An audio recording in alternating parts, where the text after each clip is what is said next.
हरिओम. अष्टावक्र गीता योगदास श्री जय गणेश जोशी यांचे प्रवचन. अध्याय 18 श्लोक क्रमांक 76.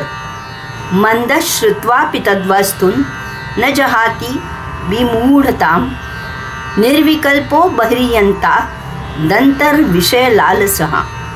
भावार्थ: मंद बुद्धीचा त्या आत्मबोधाला ऐकूनही मूर्खपणा सोडत नाही. तो बाह्य आचरणाने निर्विकल्प असूनही अंतःकरणातून विषय वासनांना लालचावलेला असतो.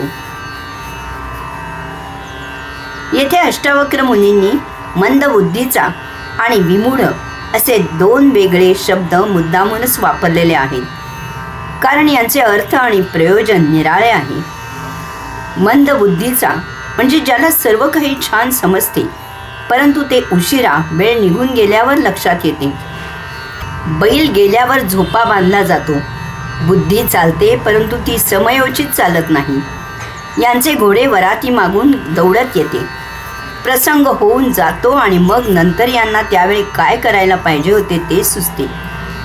वेळचे वेळी योग्य कृती होत नाही. वेळ निघून गेल्यावर काही करायला गेल्यावर ते वेडेपणाचे दिसते. यामुळे शहाणपण असूनही पदरी मात्र मूर्खपणा येतो. समाजात हसे होते. मंदबुद्धीच्या व्यक्तीला योग्य वेळी योग्य गोष्टी करायची समज नसते. असे लोक नको त्या काळात नको ते करत असतात. कित्येक जणांचा आजार एक असतो आणि यांचा त्यावर इलाज काही वेगळाच असतो. यांना गंगेत बुडवून काढले तरी हे जसे होते तसेच कोरडे राहतात, कारण आपल्याला पवित्र गंगेत स्नान घडत आहे याचा बोध त्यांना त्यावेळी होत नाही आणि ते तसेच अपरिणामित राहतात. कित्येक वेळा या मंदबुद्धीच्या लोकांकडून वेळीच सत्यार्थ न उमजल्यामुळे कधीही भरून न येणारे महाप्रमाद घडतात. नंतर पस्तावायची वेळ येते. असे म्हणतात की ज्यावेळी परमात्मा जीवांना अक्कल वाटत असतो त्यावेळी काही जणांना ते समजत नाही. जेव्हा समजते तेव्हा ते धावपळ करतात आणि चालनेतून अक्कल घेऊन येतात. त्यामुळे असे जीव मंदबुद्धीचे जन्माला येतात.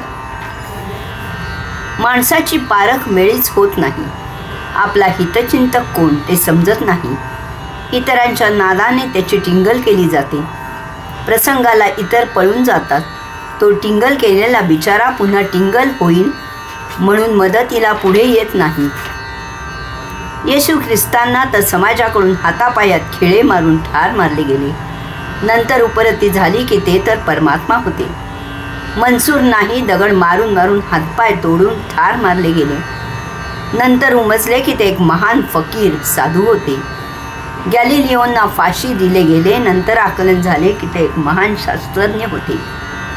कधीही भरून न येणारे प्रमाद मंदबुद्धीमुळे मूर्खपणा करून केले जातात. प्रत्येक पिढीला पुढची पिढी वाया गेलेली वाटते. संस्कृती भ्रष्ट झाली असे वाटते.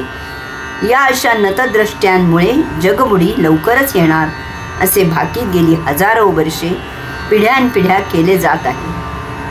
तरीही हजारो वर्षे जग छान व्यवस्थित चालले आहे आणि पुढेही अनंत काळ सुरूच असणार आहे, कारण हे जग परमात्मा चालवित आहे हे आकलन होत नाही. जेव्हा अगदी अल्प जणांना ते ज्ञान होते ते मौन राहतात, साक्षी राहतात. अष्टावक्र मुनी पुढे सांगतात की मंदबुद्धीचे लोक बाह्य आचरणाने निर्विकल्प असूनही अंतःकरणातून विषय वासनांना लालचावलेले असतात. वेळीच आकलन न झाल्यामुळे असे लोक व्यक्त होऊ शकत नाही, परंतु त्यांना दृश्यामुळे आतून उपभोगांच्या उकळ्या फुटत असतात. एखादी वस्तू पाहिली की त्यांना तिचा उपभोग घ्यावा असे अंतःकरणातून वाटत असते, परंतु केवळ मंदबुद्धी असल्यामुळे ते ती वस्तू मिळवण्यासाठी वेळीच पाऊल टाकू शकत नाही. यामुळे ते त्यावेळी वरकरणी निर्विकल्प वाटतात. एखादा वर सभ्य भोळा बाबडा आहे असे वाटते, परंतु आतून तो बकबकलेला असतो. संधी आली की त्याचा तो खरा रंग दाखवितो. यास्तव अशा मंदबुद्धींना आपण वेळीच ओळखावे आणि त्यांच्यापासून 4 हात दूर राहावे. हरिओम.